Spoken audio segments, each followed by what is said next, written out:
forget to shout out this week's sponsor, which is Raid Shadow Legends. Make sure to go check them out. Let's see if this works, because I don't know. That still doesn't work. Well, still got some work to do. But make sure to go check them out via my link, which is in my About Me. If you just click on the banner, it'll take you there.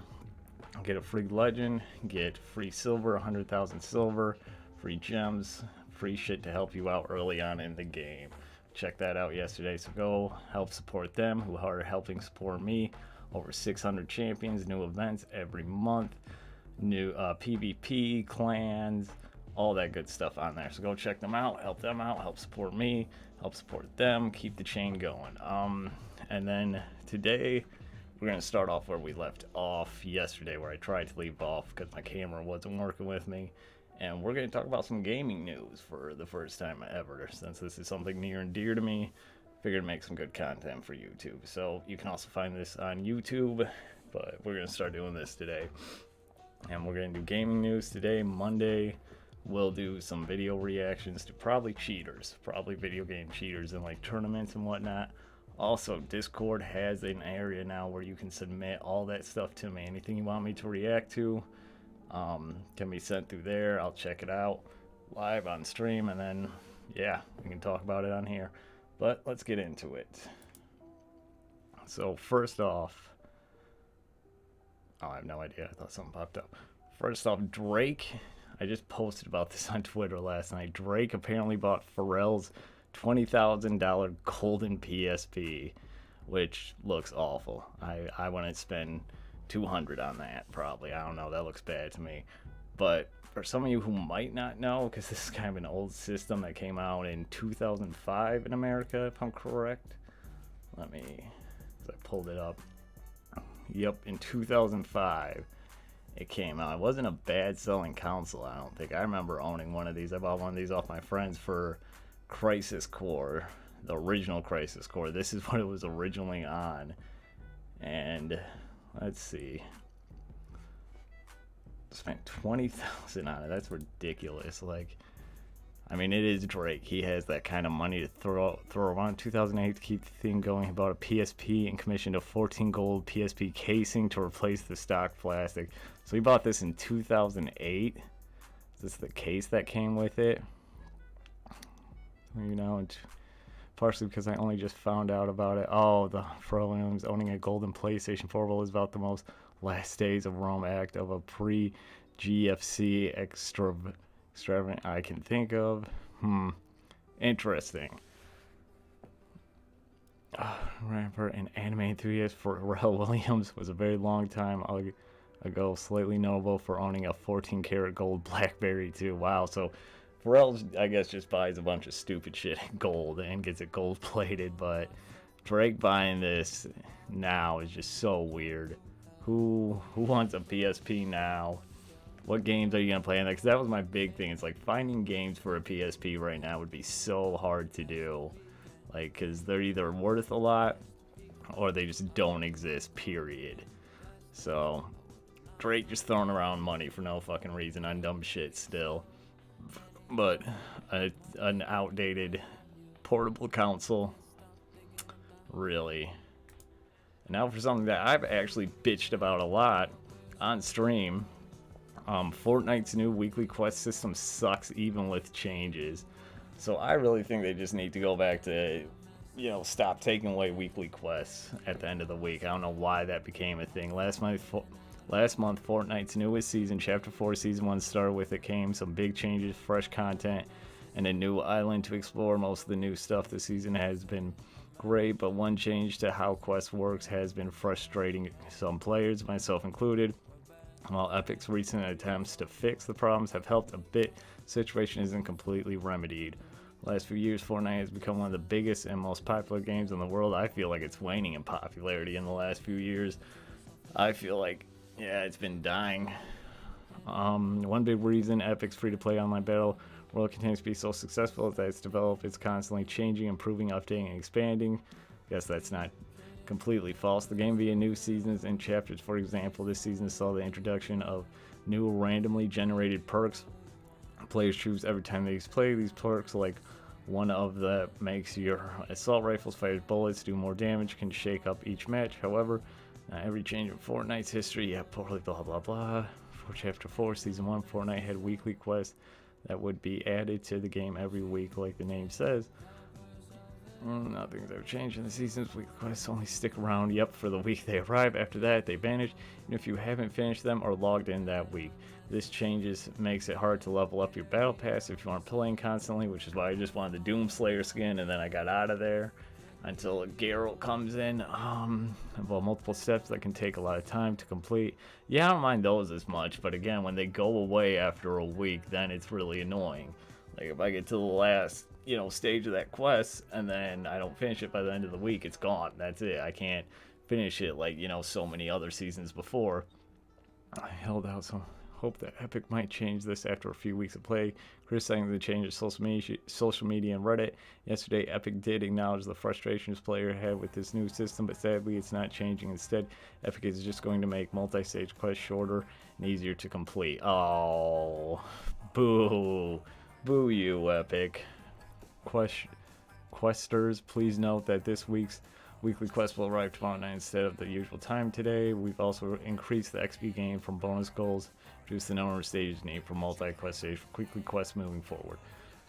The old quest system also allowed you to skip quests until later in the season if it was too hard to complete. Yep, due to other players trying to do it. You see, and that way, if like you got friends that couldn't get on that week, you could wait till some other time. Yeah, so Fortnite's not going to be fixing shit, it sounds like. It sounds like they think they're fine and they're going to move forward. It doesn't help when you have Overwatch 2 with their shitty battle pass. Just putting out the same shitty battle pass and people are still playing it. So they can just look at that and be like, okay, we're doing fine. We don't need to fix this. But yeah, you should go back to the way it was.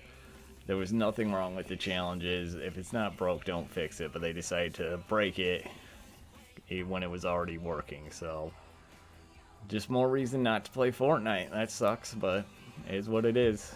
Damn, I was really hoping Alonzo would be here for this, but either way, Rainbow Six film in works from John Wick director. Oh my god, what is wrong with me? Rainbow Six film in works from John Wick director and Michael B. Jordan. This is very interesting to me because I'm very much like, are they going to go back to the old Rainbow Six? Because Rainbow Six used to be a single-player campaign-focused game before Siege, where you played an anti-terrorist group trying to take down terrorists, but it was still very tactical and all of that type of stuff. But are they going to do Siege, though? Because Siege has a story, but no one gives a shit about that. But they have characters and operators in there that they could take from and use in that. So coming Rainbow Six film from Paramount starring Michael B. Jordan has a director, Chad. Not gonna butcher that. He's best known for his work on the popular John Wick films and will produce the movie alongside Jordan. Oh, Jordan is gonna be a producer in this. He's not just, is he gonna be an actor too? Because the John Wick part, yeah, that makes sense. It's guns, action, fighting, military, CQB stuff, so that makes sense. They want to get someone in there that knows how to direct action scenes and make them look good. And then Michael B. Jordan being a good director, or not a good director, a good actor. I don't know how he is directing, but we'll find out maybe. Who stars as John Clark, a popular character from Tom Clancy's books. Okay, so it might be a melding of the books and the games. Or maybe just the books, but when I hear Tom Clancy, I think video games, but that's just because of how I was raised. Jordan already portrayed Clark in the 2021 film Without Remorse, which is based on the Tom Clancy book of the same name. That movie, which skipped theaters due to COVID and launched on Amazon Prime. Yep, never heard of it. Without Remorse. No, never heard of it, didn't see it. To establish a multinational anti-terrorist team codenamed Rainbow. Yep, set up a potential sequel that would focus on the popular Rainbow Six team, which over the years has become well known to gamers thanks to the Ubisoft successful video game franchise based on the fictional squad. And this new Rainbow Six film, which doesn't have a release date yet or even a basic plot synopsis. Okay, so we're nowhere near this shit. This shit ain't coming out for a while. It might not even come out. It's irrelevant for over 2 decades. I mean, I hope it comes out. I'm interested to see what they would do with it. I mean, we've got a Borderlands movie coming out, so why not a Rainbow Six movie? But, yep, unfortunately, it sounds like we won't hear any more about this for a while, but best of luck to them. I would love to see it. And more Ubisoft news.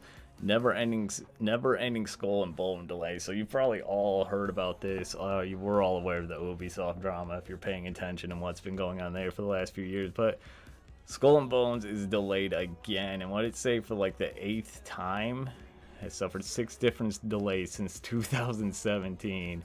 I'm pretty sure there's a few more. But yeah, so I don't really need to read through this to get it. We all know what's going on here. They just can't put out a game. They delayed all their games a few years back because everyone was sick of it after Breakpoint came out. Ghost Recon Breakpoint came out. That bombed and tanked miserably. They pushed back all their games. Watch Dogs Legions comes out. That's the same disastrous mess as all their other games. And now they just can't get anything out. They're trying to sell, trying not to sell, problems with CEOs, just the whole 9 yards. And now Skull and Bones, this game that could have been good, is now going to suck, and they keep pushing it back. And unless they put in actual boarding and combat and swashbuckling, swords, flintlock pistols, all that type of stuff, I don't care. That's the 2017 gameplay trailer. Hang on. This will be good. Let's go through. Oh, okay, good. It's muted. Let's just go through and see. This was the pre-alpha footage.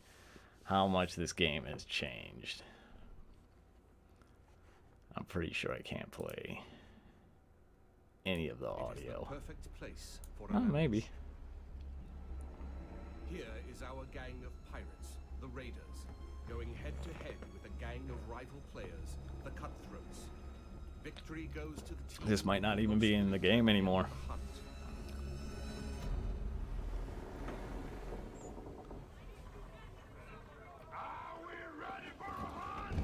Knowing how to sail with the wind is a pirate's most precious skill.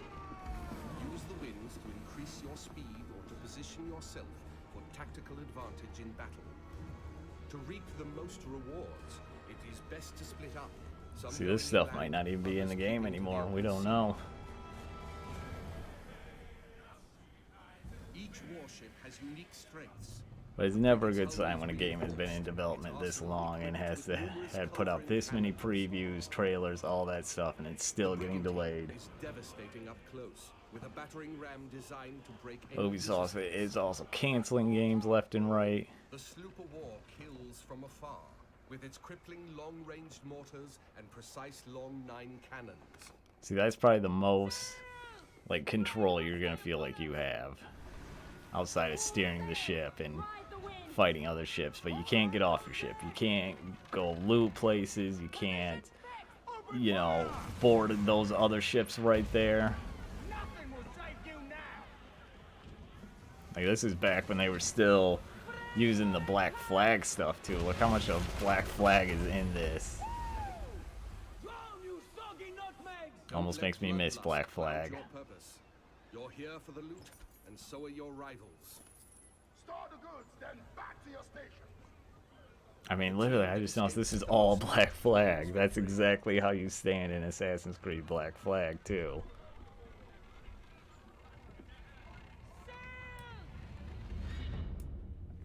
Searching for more targets on the horizon, our sloop of war spots a rival pirate How long ship is further this? inland. Oh, 5.5 minutes.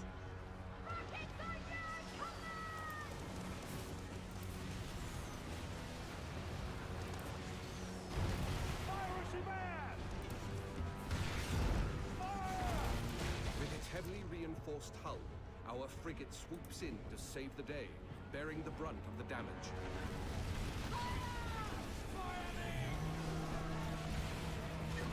What was this? Yeah, 2017. I don't even know if in 2017 we would have been okay with just this. Because what you're looking at is pretty much all you're getting. I mean, it's going to look better, obviously, but from everything I've seen, it's still just ship battling, pirate ship battling. And then when you go to, like, loot, barracks, or, you know, towns, all that stuff, you're just watching from your ship. Everyone else is doing everything. You'll see, like, little markers popping up everywhere. But you're not actually doing anything. You're just on your ship, watching it all happen and getting updates popping up left and right telling you, hey, your team did this, your team did that. Oh no, it looks like even in 2017 it was gonna be like this.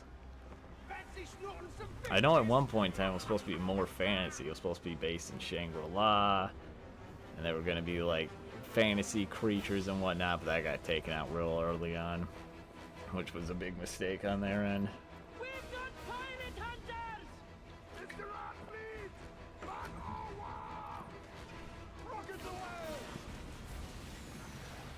Pirate hunters have been sent in, signaling the end of the hunt.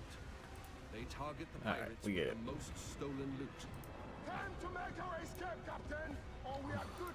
So that's 2017. Here's 2018. Okay, that is really loud. Your hunt for the convoy starts here, in your hideout, deep within the Chagos Islands. Oh, see? So it looks like it's... Let's see, let's watch a little bit more. This hidden pirate den provides everything you need for your next strike. From your ship... Yeah, see, here it looks like you had a cove and you can walk around. I don't know if that's still in there. There might... I'm trying to remember if I heard it. There might be hub worlds and whatnot. Next, choose the right crew and gear for the mission ahead. Demi cannons are slow loading, but deadly at short range. Rockets are blazing fast and deal powerful damage from every angle. With everything loaded, let's head out. I guarantee you at the beginning there was going to be microtransactions out the ass on that stuff.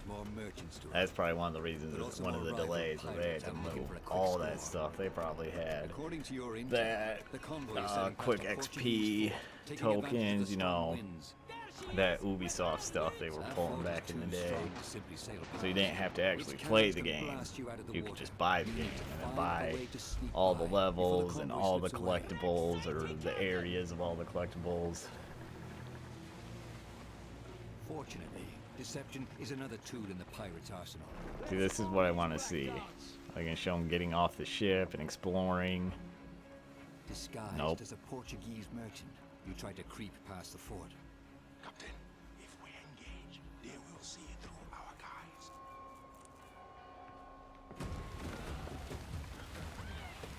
See, at no point in time do you see anyone get off the ship.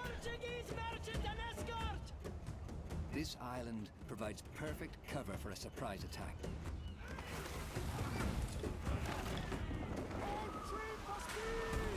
Plot the optimal course for an intercept.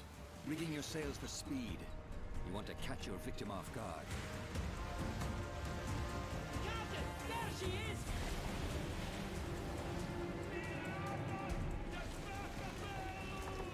They changed, they put more people on the ship. It doesn't look so black flaggy, but it's still just pirate battles. Give us more. We already had all this in Black Flag, plus more in Black Flag. Like, that's what blows my mind, is you guys regress. You guys are regressing from an earlier game you made. You already had all this, plus more in Black Flag. But see, it just plays like a scene whenever you board a ship and take a ship over. That is so disappointing, because in Black Flag you could actually get on the ship and then go fight on that ship and take that ship over and collect their loot. Or decide if they were going to join your crew or send them to Davy Jones's locker, you know? Warship sighted! Portuguese frigate ahoy! Your attack has alerted a powerful Portuguese warship. So not much progress in a year. At the helm is a Commodore. That might have been one of the years it was supposed to come out. Second delay. Ubisoft returns to shows off more Skull and Bones. Shown in 2017, was eventually scrapped. According to our own reporting, Ubisoft then delayed the game in May 2019, announcing that it would no longer ship in the 2019-2020 fiscal year, pushing it back even further. Delayed again on May 15th. This is a challenging news for all of us, but it's what's needed to make Skull and Bones as awesome as it can be. I'm going to highly doubt that. Skip 2019's E3. October 25th, 4 months after its previous delay, Skull and Bones was delayed again. A few other big Ubisoft games. Rainbow Six Quarantine, complete disappointment. This guy right here, Yevis Guillemot. Oh, I don't want to butcher his name, but this dude needs to go. He needs to go.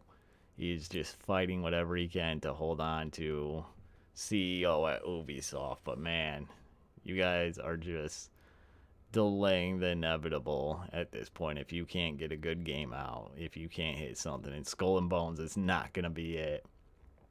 That it, and then the official... today we'd like to share an update regarding our release date as we made the decision to delay Skull and Bones a little more. Our determination and focus remains the same. Offer the best in-game experience possible to our players from day one. Then why are you regressing? Then why would I rather go play Black Flag after watching that? Because at least I know in Black Flag I can get off my ship, I can go do shit, I can fight people, I can shoot, I can use different swords, I can assassinate, I can collect stuff off the ship. You know, just so much more to do than just be on a ship, fight other ships, and then watch my team go and, you know, just do what I want to do all the fun stuff while I get little notifications in the corner of my screen telling me, hey, your team just took over this fort, hey, you just collected this legendary bullshit. Like, that's not fun. So unless you're fixing all of that and adding more to it, you know, it's going to be interesting to see what happens with Ubisoft from here on out. Because we do have Assassin's Creed Mirage, and they're saying that's going to try to go back to being a more condensed, shorter, kind of story-focused game with not as much extra bullshit in it, which I like hearing that, but let's see if they follow through on that. And let's see if Ubisoft sticks to their word of we're done with the time-saving bullshit, the EXP boost that you can buy out of pocket, you know, all that stuff. Let's see what Ubisoft does in the future. And another thing I have brought up before on my stream that is actually being getting addressed and removed. So, you know, go us for, you know, actually voicing that, hey, we don't like this sucks, please fix it. But I don't think it's going to save Warzone 2, and I still think Warzone 2 is too much of a copy of Warzone. But Warzone 2.0 is ditching the 2v2 gulags for boring 1v1 showdowns. Oh, wow. See, I don't like the 2v2s, especially in solos. I feel 2v2s, like, if you're playing duos or more, fine, but it's just, you don't know if someone's going to fuck you over. You don't know how good that other person is, and you're putting too much on some random person that could be just trolling. This game that much requested change to loadout drops, new Warzone missing with the Gulag. Now Warzone is messing with the Gulag with Season 2 arrival on February 15th. The Gulag will no longer make players team up in pairs of two after suffering defeat on the Battle Royale map. Instead, as the original Warzone, it will now focus on 1v1 skirmishes. I'm fine with that. 1v1s are back in Battle Royales. Gulag updates are coming in Season 2. We'll be sharing more details. However, Season 2 did get pushed back, so if you like the 2v2s, you got a few more weeks of that. Yep, so to hype for most of the game, I don't see much of the Gulag anyways.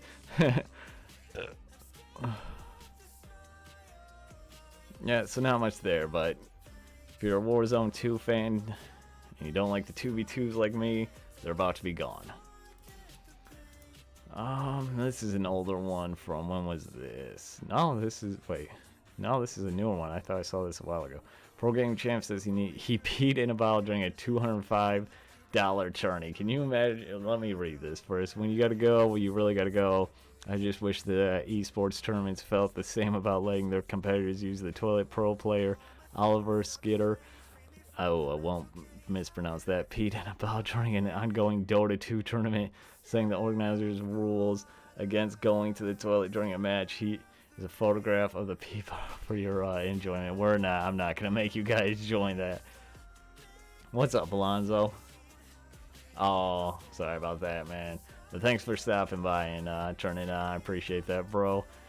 Winter tournament. So this was probably recently. This was probably a few months ago or a month ago. Organized by the main esports company PGL. 8 European teams compete against each other from January 9th to the 29th. Oh, this is, I think, is still going on right now, actually. Prize pool of 200K, but that's not what you're interested. You want to know why Professional Cam was peeing about like he's an Amazon delivery driver. Yeah, I want to know, were there bathrooms? Why couldn't he go to the bathroom? It's asked me to clarify my previous tweet. I knew the rulebook stated no bathroom breaks were allowed. I go toilet before every game, but drank a lot of water and had to go again due to the long game. Sorry to my fans for sharing the ball as I was frustrated at the situation. Yeah, just let him go to the bathroom. What the fuck? Like, why are they not allowed to go? Well, like, what are you afraid of is gonna happen? Like, I guess you could send an official with them, but why are you not allowed? Do they explain that? Jake Lukey, that he would have incurred a level 2 draft penalty, which means teams are delayed in choosing their heroes if he opted to go to the bathroom, which was allegedly against the rules, put his team at a disadvantage, or wait out the 40 minutes of a standard Dota 2 match to in front of his teammates. Wow, man, that's hardcore. That's hardcore. Wow, I guess when there's 200K on the line, it kind of changes things. But man, Dota tournaments, let your players go to the bathroom. Fix your shit, Dota. Like, maybe, I don't know, because I'm not a big Dota fan. I've never played Dota 2. I've watched some of the tournaments, and I'm aware of, you know, some of it, but I'm not like the biggest Dota fan. So I don't know. There has to be something. Like, couldn't his teammate chose his character for him? Like, they're his teammates. They probably know who he mains all the time or who he wants to play. He could have just, like, literally told him, hey, man, pick this guy for me. I'm going to go to the bathroom. There we go. Like, I don't think they're worried about him doing anything. I just think it's just, I don't know, looks maybe. Maybe they don't want, you know, a person walking off the stage in the middle of a game and having people speculate why that would be when he's just going to the bathroom. But yeah, hopefully he wins. Hopefully they win the 200K, or at least some of that money. I don't know what second or third place brings in, but good luck to them, because that's some hardcore shit to do that in front of your teammates. And now we're gonna end on a little bit of a sad story. Former Halo Infinite devs blast management over layoffs. So if you don't know, Halo's kind of in a bad state. Infinite didn't do well. Infinite's multiplayer still isn't doing well. Battle passes are probably alright, but I haven't really been, outside the news I get on Kotaku, I really don't pay much attention. I'm kind of out of the Halo sphere. I didn't like, you know, Infinite, everything about Infinite. A lot of Infinite was boring, repetitive, didn't like it. But it's just getting worse. It's gotten worse since launch. People are leaving. Players aren't liking it. Pros aren't liking it. The economy sucks on it, so everything's just so hard to watch, especially if you're as old as I am and you were around when Halo came out. Halo 2, Halo 3, ODST, all Wars is still alright, but you know, back when Bungie had Halo in the heyday, and now to watch it just start slowly falling from grace and now hitting a point where it's just like, this might be the end of Halo as the big dog. And then it just gets worse when, you know, Microsoft's going through what it is with Sony and Google and trying to acquire Activision, and you know, now they got to lay off people. It's called a blast of mass layoff announcements yesterday. It's possible Halo Makers 343 Unity was among the worst hit. The studio has faced waves of departures following Halo Infinite's multiplayer struggles. Yep, like I was saying, a lot of people are just leaving. A lot of the, you know, 343 OGs that were there when they acquired the license, and really cared about it. It seemed like they're leaving because they don't like the way things are going and the direction Halo is heading in. So, it just doesn't help because those people probably really had big ideas for the future and now they're gone. And along with them, will go all their ideas and probably all their plans for Halo and all, their voices, their insight. That's all gone. It's all gone. Former Halo Infinite multiplayer designer Patrick Green tweeted Wednesday night, the reason for both of those things is incompetent leadership up top during Halo Infinite's development, causing massive stress on those workers working hard to make Halo the best it can be. Yeah, so it's a top-down problem. There's people up at top that aren't listening, and there's people at the bottom that have great ideas but aren't being heard properly. So who knows how it all ends, because if leadership doesn't change there, then nothing changes there. If leadership doesn't listen to the fans and doesn't listen to the pros and doesn't listen to the community and doesn't, it never goes well. This is a situation we've seen time and time again in video games, and it never ends well, but it keeps happening. Like, as a Halo fan, I'm really tired of Microsoft business practices and policies slowly killing the thing I love. Between the contracting policies they abuse for tax incentives and layoffs in the face of gigantic profits, executive bonuses that set Halo up for failure. Yep. So, it's a sad time in gaming when we watch a legend like Halo starting to crumble. Preaching concern messages I've been receiving, I'm still at 3 for 3, but many incredible people are not. People who I was in work calls with as usual, not knowing it. It was their last one before the news hit. Those folks have contributed more to Halo than many will ever know. Yep. So I'm assuming he works for 343. But yeah, that's pretty fucked up when, people don't know who's still employed at 343, who isn't, so they're just sending out massive messages saying, hey, hope you make it and whatnot. But, this is the concern I had way back in the day when I found out that Bungie had sold Halo, because it's just like, well, that was your guys' thing. You can't guarantee someone else is going to continue that legacy. Like, 343 tried to do their own thing while sticking with the Halo lore, but it's not working out. It's just not working out. And even trying to reboot it with Halo Infinite is not working out because, like, first of all, you launch with no co-op. I still don't get that. Like, every other game had co-op, had couch co-op, and you just remove that. And then people find out it's still in the game. You just got to work to get it. Like, you guys didn't really think that was going to go over well. Oh, crap. I realize I'm using the wrong scene. Whoops. Oh, well. Live and learn. First time. But, yeah. So, we'll keep up with what's going on with this from here on out. The upset 3 for 3 shouldn't have happened. And Halo Infinite should be in a better state. Exactly. Like, Halo Infinite should have never been launched in the state it was in. Halo Infinite should have been delayed again, no problem. Things could have gone better, but instead they released it with like the void of content. It had like very little maps, very little, and the diehards tried to stick with it. Like, I remember when I got on Twitter after I played the beta and got attacked like all night, being told I was stupid, I didn't know what I was talking about, and then a few weeks later those same people were like, oh, okay, yeah, I'm bored with Halo. Yeah, I get what you're saying now.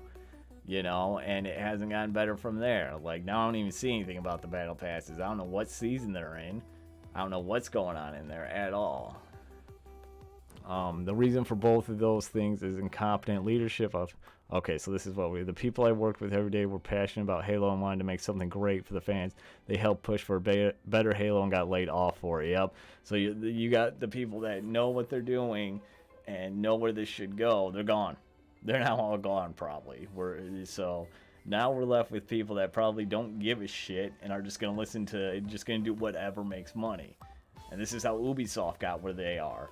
Ubisoft trying to chase the trends, trying to chase the money, trying to chase what everyone else is doing, and paying attention to where everyone else's money is coming from, but not where you know, they should be investing their money and what they should be making next and what the players want to see. Like, this is what chasing trends gets you in, you know, the video game world. It just gets you called out, put out, and yeah. Devs still think devs still there are working hard on that dream. Look at Forge, but be kind to them during this awful time.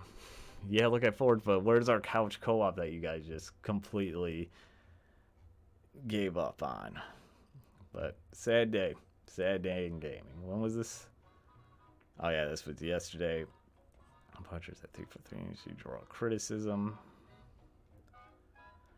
Hopefully, they can right the ship. Yesterday's layoffs. 343 industry has been facing wave after wave of high-level departures as Halo Infinite struggles to ship new seasonal updates. Oh, that's why. That's why I'm not saying anything about a new season update. It's because they're having trouble getting it out. Features on time, the most notable was studio head Bonnie Ross' departure last September. Yep, I remember hearing about that. I remember thinking, oh man, that would have been good news to make a video on, because that is a big deal. You know, the studio head leaving is never a good sign. That's someone with a lot of power and a lot of big ideas and really trusted if they're going to give them that much responsibility. And for them to be like, look, I've had enough. I'm done. I'm not going to be part of this. I'm not going to stand on this ship and watch it sink while you guys try to profit off whatever you can of it. I'm out. And so with him goes all his ideas. Anything he was planning in the future that wasn't already enacted when he left probably ain't going to happen. And, you know, best of luck to him. But 343, get your shit together. Most recently, multiplayer director and longtime Halo veteran Tom French revealed he was leaving in December. So I wonder if this was this past December, if he's already left, or this year. Multiplayer director. So again, the one area that you want to profit on, the main area that you're like, okay, Halo Infinite is a 10-year plan, and we're gonna profit off that. Instead of selling more Halo games over 10 years, we're going to use the multiplayer, and we're going to make money off that. Well, now your multiplayer director is gone. And longtime Halo veteran, so someone who has been part of the fans, the community, and probably knows what we want to see change, gone. He's gone. He left. He doesn't want to work there anymore. He doesn't want to deal with it anymore. His favorite game ever, probably. He's done with it. 343 broke him. Oh, so again, someone else gone. And yesterday, amid the chaos, Bloomberg reported that director and longtime Halo writer Joseph Stan was headed to the Xbox publishing side of the business as the studio made the difficult decision to restructure. So Jesus, so pretty much the three main pillars: your head, your studio head, your multiplayer director. I mean, probably not. Probably one of your main pieces. And then your writer, your director and longtime Halo writer, all gone. They're all gone. They've all quit, or in one of their cases, they just went to Xbox. They just said, fuck 343, fuck all this. We're just going to go to Xbox. I'm just going to go to Xbox. I'm just going to go work for them exclusively. What are you going to do? Like, so now in the future, you got to get a new writer who's going to have to go through all the Halo lore if they don't know about Halo, or you know, if they're not the most knowledgeable person about Halo, they're gonna have to go through all this, and then now they got to write a whole new another game. Now granted, that's not for another 9 years now, so they have some time, but it's just like, on top of that, you're building up this culture here of you know, high turnover, and now you're being labeled as a company that destroyed Halo. Like, you're just not building up a good reputation in the community, so trying to fill these positions again isn't going to be the easiest. I mean, I'm sure they're going to get filled, but by who? That's the big question, by who? Unfortunately, this latest setback for the studio comes on the heels of a rare bright spot in Halo Infinite's post-launch live service campaign, the Forge Creator Mode. So they finally got that out. following the cancellation of split screen co-op, which I was just talking about. Many fans saw it as an opportunity to save the game by allowing players to make their maps and modes. And I've seen some of this stuff, and it looks cool. It looks good. You know, shout out to everyone who's doing this stuff and making this cool shit. But again, what about, you know, the campaign? Why does the campaign suck? Where's the split screen co-op? I'd rather have split screen co-op to play with friends. I have not even played the campaign strictly because there's no split screen co-op. I can't play with my brothers. I can't play with my friends. I can't have people come over and hang out and play Halo with me, like back when I was in high school and shit. So it's just lost so much nostalgia that, you know, someone who's played Halo since it came out, you've lost my business. So only players to make their maps, and so they have with creation despite everything from the Elder Scrolls, Pokemon. It's the most positive some Halo Infinite players have felt since launch, but that's not good. Like, we shouldn't be like, you know, it's okay to give the devs and be like, oh yeah, you know, good job on Forge, but at the end of the day, you guys still fucked up the majority of the game. So I'm just have a hard time being like, okay, great, you know, a lot of praise. Fix the rest of your game though. Fix the rest of your damn game. Back when Halo Infinite was first revealed in 2020 and then got delayed because it looked like shit, 343 Industry Studios head Chris Lee called it the start of the next 10 years of Halo. A few months later, he left to join Amazon. Jesus Christ, this guy literally came out there, was like, oh yeah, here's this great fucking Halo. But in the back of his head, he's like, this game's gonna fucking suck and I'm fucking out of here. I'm leaving. I'm gonna do this interview and then I'm out. See you guys later. Good luck to everyone else here. And then everyone else just followed suit. Everyone else just slowly walked out the door with him. So, you know, this was my worst fear back when Bungie first put up the license for Halo. That, you know, a studio was going to get it, but they weren't going to be able to handle it. And surprise, surprise, they weren't. So, but that's going to wrap up the news section for today. So thank you, everyone. If you're watching on YouTube, make sure to like, comment, subscribe, all that good stuff. And remember, I do this over on Twitch Live, so come check it out live if you can. Click those links down in the description. And everyone in chat, say bye. Oh, wait, I don't have that up because of the sponsor. Speaking of which, don't also forget that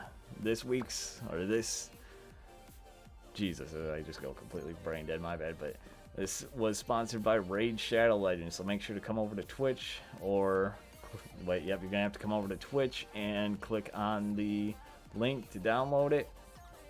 Support them, who are helping support the channel.